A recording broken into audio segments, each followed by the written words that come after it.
The towel dropped from my hands, but I didn't flinch. Her laugh, a dry, hollow chuckle that bounced off the laundry room tiles, hung in the air like mildew. "You're lucky I even let you touch me." That's what she said, like I was some leper who'd won a raffle. Like decades of providing, fixing, covering her mistakes, and paying off her credit card messes were just some pathetic tribute she tolerated out of politeness. She turned, humming, tossing her blouse into the dryer like nothing had happened. I just watched her. Not angry, not even sad. Something quieter, sharper. I folded the last t-shirt, that old one from the state fair we went to, before her veneers, before her Pilates instructor with the stupid name, before she stopped asking how my day was. I folded it with more care than I'd handled her in months. Then I placed it neatly on the stack and walked out. In the hallway, I heard her phone buzz. A giggle. Another message. Another little compliment from whoever she thought was her escape hatch. Her voice changed when she texted lately. Eerier, like she was suddenly 20 again. I used to like that sound. Now it just reminded me how good liars always enjoy the setup. I passed the hall mirror and looked at myself. Wrinkled, maybe slower than I was at 40.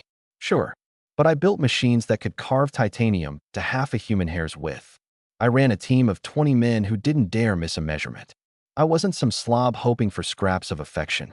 But in this house, I was a placeholder. And placeholders don't argue. We execute. I went downstairs into the office. That drawer hadn't been opened in a while. Not since I printed out her client meeting calendar from iCloud and noticed it included one too many Tuesday dinners at the Burstone. Conveniently, never billed to the brokerage account. Inside the drawer was the box. A small, smooth oak box I carved myself after retiring. It was supposed to hold cufflinks. Instead, it held clarity. I opened it. Empty still. Not for long. I flipped open my laptop. No rush, no drama. Just a man doing what he always did, cataloging, protecting, cleaning up someone else's mess. The folder was still there, waiting for the day she smirked. First up, email printouts. A realtor friend of hers, Celeste, had CC'd her on some messages about fun weekends in Ridge Hill. Except the dates matched exactly with the retreats she claimed were for training. One even included a rental car receipt in Vanessa's name, with a second driver added. Not me. Then the texts. I'd synced her phone to the family iPad 6 months ago. She never noticed. Thought it was just for streaming Netflix in the guest room. One thread stuck out. Can't wait to see you outside the sheets for once LOL. He responded with a thumbs up and a picture. Him, shirtless in the mirror of a hotel bathroom. I recognized the wallpaper. The Burstone again. Funny how betrayal has a scent. That place always smelled like lavender and stale desperation. She came down later that night, makeup off, wearing that smug little robe she wore when she wanted to play affectionate wife. You didn't say good night, she said, fake concern painting her tone. I figured you were tired of touching me, I replied. Smiled. She blinked. The moment passed. You're being dramatic, she muttered. I nodded slowly, like a man who didn't mind being underestimated. Because men like me, we don't need second chances. We need evidence. The house went quiet around 11:17 p.m. Vanessa had dozed off in bed, tablet sliding off her chest, some real estate podcasts still whispering about market trends she didn't understand without her assistant explaining them. Her face twitched in sleep. Maybe some dream where she was still the prize she imagined herself to be. Holding court on Instagram, beige Range Rover in the background, wine glass in hand, fake laughs echoing in empty houses for sale. I stood in the hallway for a few minutes, listening to her soft snores and the occasional ding of some unread message from the man she claimed was just a contact in the industry.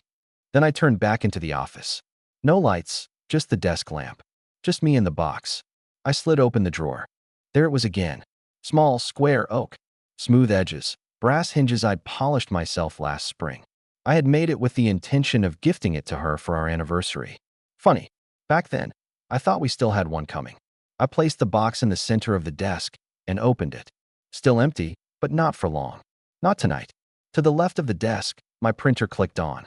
The first of the emails began to slide out. Celeste's messages, forwarded flights, not listed under our joint account. Vanessa always thought I was the kind of man who didn't check receipts. Maybe that was true, but I checked patterns. And people like her always left fingerprints. I organized the emails by date.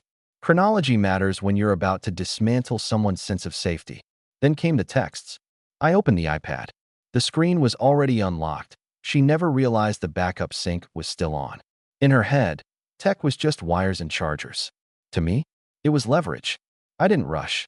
She'd call me slow for years. You move like you're buffering, she once joked in front of our friends. They laughed. I smiled. Because slowness isn't weakness, it's precision. I took screenshots of the messages she'd sent between showings. Once, with location tags still attached. I needed that last night. Let's do a quick lunch before I head home. Timestamp, 1:42 p.m. She told me she was stuck in a board meeting. The he in question? A contractor we once hired to fix our deck. I had offered him a beer. He thanked me like a son. I scrolled further. Her tone with him was sweet. Sugary. Nothing like how she spoke to me anymore. One message chilled me more than the others. He's nice but dull. A placeholder. My life started late. Dull. Placeholder. My knuckles went white against the edge of the desk. But I didn't let it sit long. I breathed out, clicked save, and dropped the files into the USB folder labeled June Justice. Encrypted. Backed up. Copied 3 times. 1 flash drive. 1 cloud. 1 burnable DVD, hidden in my tool chest behind the broken caliper bracket she thought was junk. Then I backed up her car's GPS logs. Her new Lexus had tracking through the app, something she never disabled. Rookie mistake. 3 Tuesday visits to a private condo downtown. She told me she hated going downtown. Said it was too noisy. Guess some noise she could tolerate. Each location point was exported. I took a map printout and circled the addresses. Labeled them in fine red Sharpie.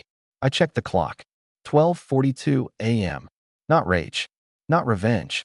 Preparation. The next morning, Vanessa floated downstairs in yoga pants and a messy bun, humming some pop tune from the early 2000s like it was still her decade. The smell of cinnamon toast and fresh coffee followed her in, as if she were the picture of domestic calm. I was at the counter, slicing apple wedges into neat little rows for my lunch. She poured her coffee without looking at me. "You're up early," she said. "Didn't sleep much," I replied. She didn't ask why. She never did. In her mind, my moods were just background static, easy to tune out. I let her drift through the kitchen like nothing was wrong. I even kissed the top of her head before I left for the office. She thought it meant things were fine. In reality, it was the equivalent of a chess player sliding a pawn forward, small, unthreatening, but opening the board. By the time I got to work, the first email had already left my outbox. Sent from an untraceable burner account. Subject line, potential conflict of interest, Ridge Hill Properties. Attached, screenshots of her texts to the contractor, complete with timestamped GPS data from her Lexus app. Anonymized photographs of them entering the Burstone Hotel on a Tuesday afternoon. Recipient, her brokerage's compliance officer. Tone, neutral, professional, and just inquisitive enough to trigger an internal investigation. No accusations. No emotional language. Just facts. Enough to make them start digging. And in corporate real estate, once they start digging, the dirt never runs out. By lunch, I received a "thank you for bringing this to our attention" reply. That was all I needed. Not satisfaction. Just confirmation that the first domino was wobbling. When I got home, she was on the phone in the living room, pacing. Her voice had that high, falsely cheerful pitch she used when trying to hide panic. "Oh, of course," she was saying. "I'll send them everything. It's just a misunderstanding." I set my briefcase down, walked to the kitchen, and started making tea. She ended the call with an exaggerated laugh, then came to the doorway. "Some idiot sent an anonymous tip to compliance today," she said, feigning outrage. "Can you believe that?" I looked at her deadpan. People can be real pests. She searched my face for a reaction. Found nothing. "Anyway, it's nothing. Just paperwork." I nodded slowly, stirring sugar into my tea. Paperwork has a way of piling up if you don't deal with it. She didn't know it yet, but that was the first grain of sand slipping from under her feet. It took 3 days for the first crack to appear. Not a big one, just a hairline fracture in her perfectly curated routine. It was Thursday morning, 8:05 a.m. Normally by then, Vanessa would be halfway to her early meeting, coffee in hand, sunglasses on, taking the scenic route to the office while pretending she was too busy to answer texts. But that day, she lingered in the kitchen, her laptop open on the counter, the spoon in her cereal bowl clinking against the sides like she was trying to dig through the porcelain. She didn't even look up when I came in, just sat there, chewing slowly, eyes locked on the screen. "You're going to be late," I said, pouring my coffee. "They moved the meeting," she replied without looking up. Her voice was flat, stripped of that breezy confidence she normally carried like perfume. I took a sip, leaned against the counter. "Moved it? Or canceled it?" Her eyes flicked up for half a second, then back down. "Does it matter?" It did, and she knew I knew it did. I left her there, pretending to scroll through work emails. But the way her jaw tightened every time her inbox refreshed told me enough. Something had landed. Compliance had started its digging. Friday night. She came home later than usual, but not late enough to have been out with him. No extra glow, no smugness in her step. She dropped her purse on the counter and went straight to the fridge. "Hungry?" I asked, keeping my tone neutral. "Just tired," she said. She grabbed a bottle of wine and poured herself a glass before even taking her shoes off. That was new. We sat in the living room, TV on but muted. She scrolled through her phone, occasionally firing off a text with more force than necessary. "Finally," she said, "you ever notice how some people just hate seeing other people happy?" I didn't look at her. "All the time." She sighed, took a long sip of wine. "There's someone at work, some jealous little rat, trying to stir up drama.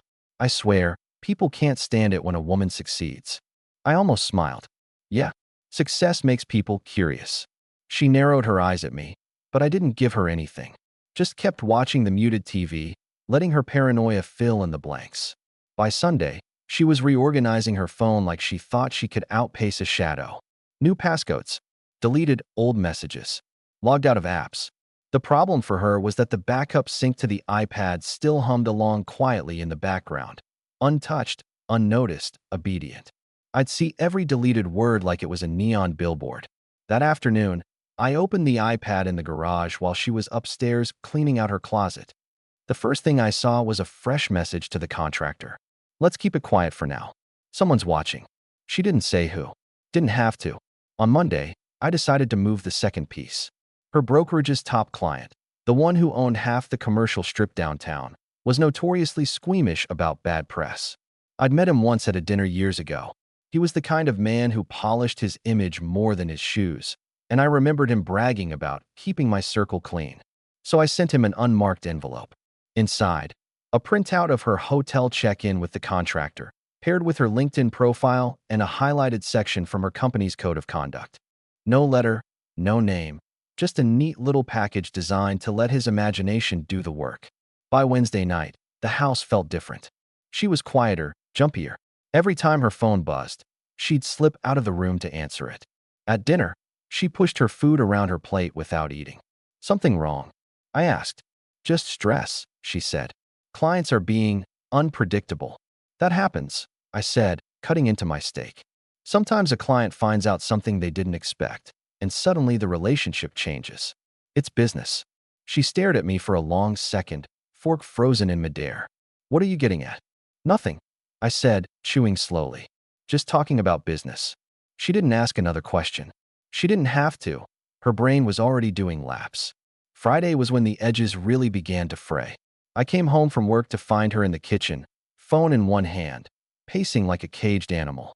"I'm telling you, it's just a rumor," she said into the phone. Completely baseless. Pause. "Well, I don't know who would say something like that, but you know how competitors are, dirty tactics." Pause. "Of course I'm loyal to the firm. You don't have to question that."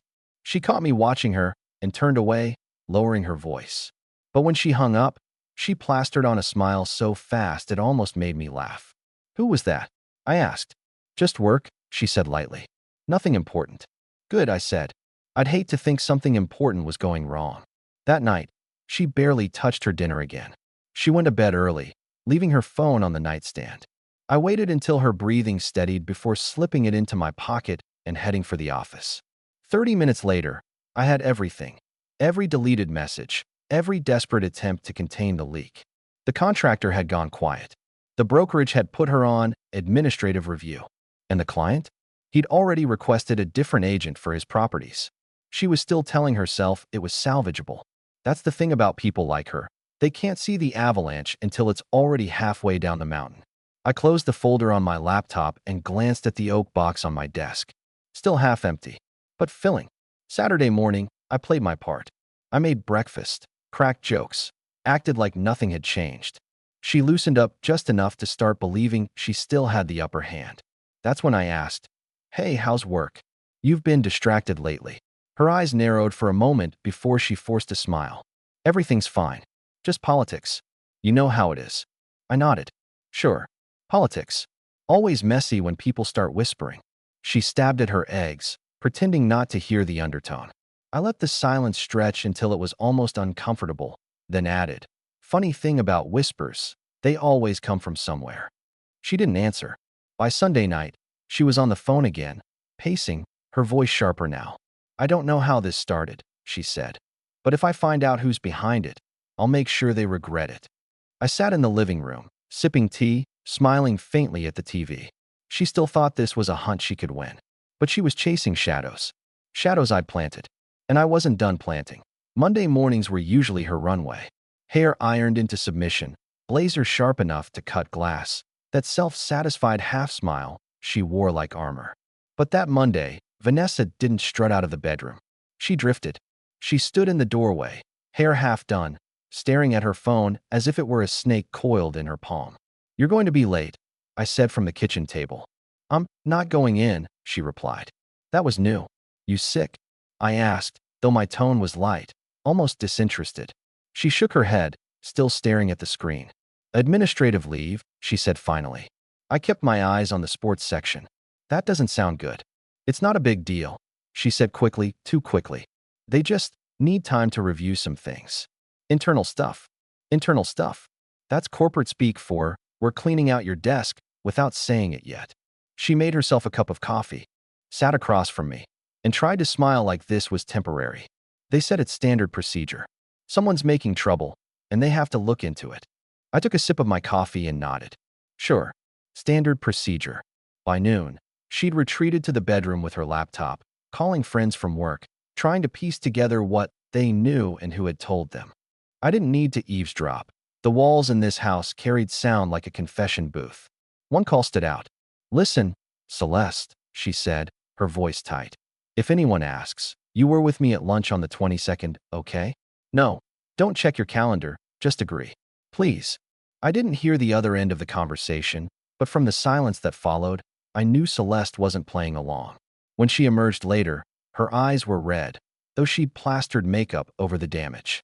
"We're going out tonight," she announced, like it was a decree. "I need to blow off steam." I shrugged. "Sure. 8 o'clock. Dress decent." It was cute, in a way, watching her try to stage manage normalcy while the floorboards under her were already rotting. We ended up at a place downtown. Dim lighting, overpriced cocktails, music loud enough to discourage any real conversation. She ordered 2 drinks before I'd finished one. Laughed a little too hard at things I barely said. Kept checking her phone like she was waiting for someone to save her from herself. Around 10, she excused herself to the restroom. That's when the contractor walked in. Same smug grin as the photos, same cheap cologne that clung to his text messages like a watermark. He saw me before I saw him. And to his credit, or stupidity, he walked right over. "Hey," he said, smiling like we were old pals. "Small world. Smaller every day," I said, sipping my drink. He glanced toward the hallway where Vanessa had disappeared, then back at me. "Look, I don't want this to be weird." "It's not weird," I said. "It's just temporary." He frowned, clearly unsure if I was threatening him, forgiving him, or both. "Temporary." I leaned back in my chair. "Everything is." Before he could respond, Vanessa reappeared. The moment her eyes landed on him, her smile froze. She shot me a look, half fury, half panic, and grabbed his arm. "We should talk." They stepped outside together. Through the window, I watched them argue in low, urgent voices. She gestured wildly. He shrugged. Eventually, he walked away without so much as a glance back. She stood there alone for a minute before coming back in, pretending nothing had happened. "Ready to go?" she asked flatly. "Sure," I said. Back home, she didn't speak. Went straight to bed. I sat in the office with the oak box in front of me. The lid creaked when I opened it. Half full now. Emails, GPS logs, printed screenshots, copies of receipts. All labeled. All dated. Tonight's little scene had been a bonus. Tuesday morning. She was up early, phone pressed to her ear, pacing. "Yes, I understand, but..." Pause. "No, It wasn't inappropriate. He's a contractor. We had a meeting there because it was convenient. Pause. No, I didn't think to get a receipt for coffee. The call ended with a sigh that came from somewhere deep in her ribcage. She didn't see me leaning against the doorway. Tough week? I asked. She jumped slightly. I'm handling it. Good, I said. Just remember, handling something and fixing it aren't the same. Her eyes narrowed, but she didn't reply. That afternoon, I set the next stage in motion. A polite and signed letter to the condo board at her lover's downtown hideaway, alerting them to possible misuse of residential property for commercial purposes. Attached, a time-stamped photo of her Lexus parked out front on 3 separate weekday afternoons. Condo boards are funny.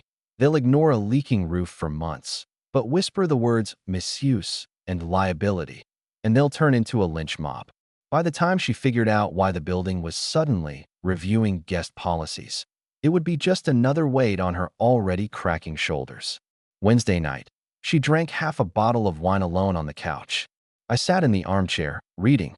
You've been quiet lately, she said suddenly. Have I? Yeah. Like distant. I looked at her over the top of my book. Sometimes people go quiet when they're listening. Her brow furrowed. Listening to what? To see what people say when they think no one's listening. She stared at me for a long beat, then went back to her wine. Thursday morning, the first real loss landed. I knew at the moment I heard the sharp thunk of her phone hitting the countertop. Everything okay? I asked. She didn't answer right away. Just stood there, staring at the screen like it was a death certificate. That big client. You remember the one I've been working with for 3 years? She said finally. I nodded. They're reassigning his account. Says he wants to work with someone else. That's rough, I said. Any idea why? No.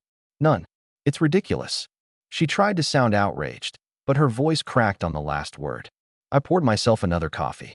Sometimes people just decide they don't trust someone anymore, even if they never say why. She didn't reply, just stood there, staring at her phone like she could will the decision to reverse itself. That night, I heard her crying in the shower.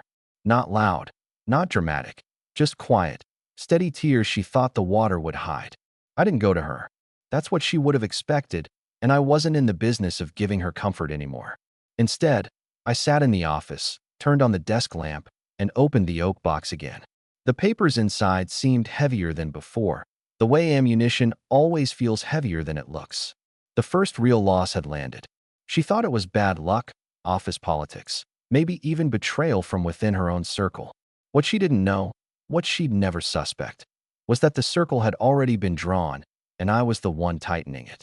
By Friday morning, Vanessa had entered what I like to call patchwork mode. That's when a person's life starts springing leaks faster than they can plug them, so they run around slapping on tape, hoping no one notices the ship's already halfway underwater. She was up at 6, pacing the kitchen in her robe with 2 phones in front of her, her personal and her work-issued one. She'd answer one, bark something into it, hang up, then immediately pick up the other. Her hair wasn't brushed, her coffee sat untouched, and she'd been wearing the same eyeliner smudge since yesterday. I came in quietly, poured myself coffee, and leaned against the counter. Long day ahead? I asked. She didn't look at me. I'm handling it. You've said that a lot lately, I said. Because it's true, right? Handling it. I took a sip. You ever notice how that phrase usually comes right before things get worse? That got me a glare. But she didn't have the energy to fight. Around noon, she left for a meeting. I watched from the upstairs window as she pulled out of the driveway. 10 minutes later, I pulled up the GPS tracker from her Lexus app. Her meeting was at the same downtown condo. So I made a call of my own. Well, technically an email. To the condo board president. A polite follow-up on my previous concerns. Attached this time, a photo I'd quietly snapped of Vanessa and the contractor entering the building together from the same Tuesday as one of the GPS logs.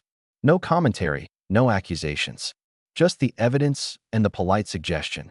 Perhaps this is an ongoing issue worth addressing promptly. When she came home 3 hours later, she was rattled. Not furious, not smug, just rattled. She tossed her keys on the counter and went straight upstairs without even acknowledging me. I heard drawers opening, closet hangers sliding, the zipper of a suitcase. I gave it 20 minutes before knocking on the bedroom door. Going somewhere? I asked when she finally opened it. Just staying at a friend's for a few days, she said. her tone defensive. Need space. From what? She hesitated, then said, from all this negativity. It's not healthy. I looked at the suitcase on the bed. Right? Negativity. She zipped it shut and brushed past me without another word. That night, the house was quiet. Too quiet. I sat in the office with the oak box in front of me. It was nearly full now. Emails, GPS logs, condo photos, screenshots of her panicked messages to the contractor, half of which were him telling her to chill because she was making it obvious. I added one more printout, an email from her brokerage's HR department, formally notifying her of a pending ethics review. The box was heavy now, almost ready. By Sunday, she was back. Apparently, space at a friend's house hadn't been as restful as she'd hoped. She came in mid-afternoon, dropped the suitcase in the hallway, and tried to act like nothing had happened. How was your weekend? I asked from the living room. Fine, she said. Needed to clear my head. Did you? Her eyes narrowed. You know, you've been acting strange lately. Cold. I set down my book. Cold is just what happens when you stop burning energy on someone who's been lying to you. That got me silence. She turned, went upstairs, and didn't come down for dinner. Monday morning brought another leak in her ship. She came storming into the kitchen at 9:30, phone in hand. You won't believe this, she said. The condo board sent a letter to my personal address. They're accusing me of violating some policy about using the building for non-residential purposes. I raised an eyebrow. That's oddly specific. I don't even live there, she snapped. This is ridiculous. Then it should be easy to clear up, I said. Just tell them exactly what you've been doing there. Her mouth opened, then closed. She grabbed her keys and stormed out. While she was gone, I sent the next ripple, a carefully timed message to her brokerage's PR contact, linking to a blog post I'd anonymously published that morning. Headline: When real estate ethics go missing. The post was vague, no names, just enough breadcrumbs for anyone local to piece it together. A source had tipped off the author, me, about a top agent involved in an inappropriate relationship with a vendor and potential misuse of client resources. In an industry that runs on reputation, that was the equivalent of pulling the fire alarm in a crowded theater. By Wednesday, she was unraveling in plain sight. She came into the kitchen in the middle of the day, barefoot, hair a mess, muttering to herself. She poured a glass of wine at 11:15 a.m. and sat at the table with her laptop. I can't get ahead of it, she murmured. Get ahead of what? I asked. This smear campaign, she said. It's everywhere. People are talking. Clients are backing away. Even friends. I tilted my head. Maybe it's not a campaign. Maybe it's just consequences catching up. She glared.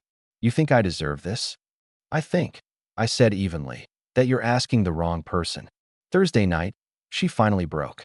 We were in the living room, TV on but muted. She was curled up on the couch, staring into her wine glass. Was it you? She asked suddenly. I didn't look at her. Was what me? Her voice sharpened. Don't play dumb. The emails, the condo board, the blog. Was it you? I took my time answering. I think you're giving me too much credit.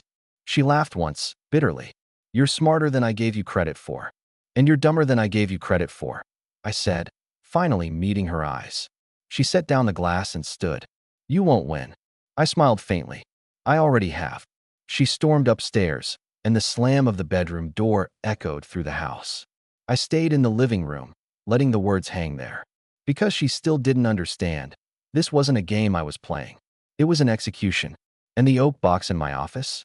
That wasn't my collection of trophies. It was her obituary, written in evidence and signed in her own handwriting. By the time she realized how close she was to the edge, she'd already be over it. Friday morning, she overslept. No phone alarms, no rush shower, no blazer. Just Vanessa in a wrinkled t-shirt, padding into the kitchen with the slack-jawed look of someone who's been reading bad news for hours. They're letting me go, she said flat. No fight in her voice. Officially. I didn't even look up from my coffee. Shame. They said reputational concerns. They won't explain what that means. I finally met her eyes. Means they don't want to be seen with you. She opened her mouth, closed it, and walked out. By noon, I heard her upstairs on the phone with the contractor. She was crying, loud enough I could make out words like, fix this, and you said we'd be fine. His voice was muffled, but whatever he said made her scream. Don't you dare hang up on me. Then silence. When she came down an hour later, her face was blotchy and hard. She grabbed her purse and left without a word. I took the opportunity to open the oak box. The thing was so full now, the lid barely closed.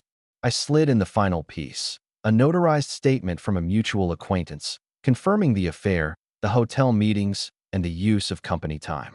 Game set. Sunday morning, she was back at the kitchen table, hair wild, mascara smudged. "He's not answering my calls," she said. "Contractor?" I asked. She glared. "Don't act like you don't know."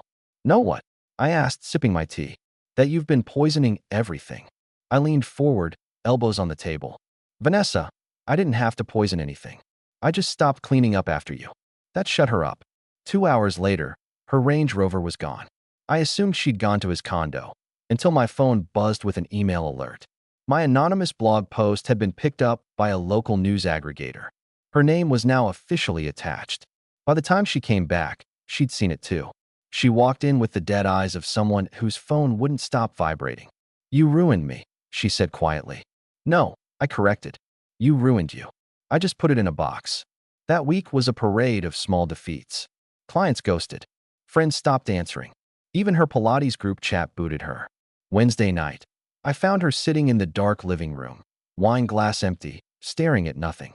"You happy now?" she asked without looking at me. "Not happy," I said. "Satisfied." She let out a dry laugh.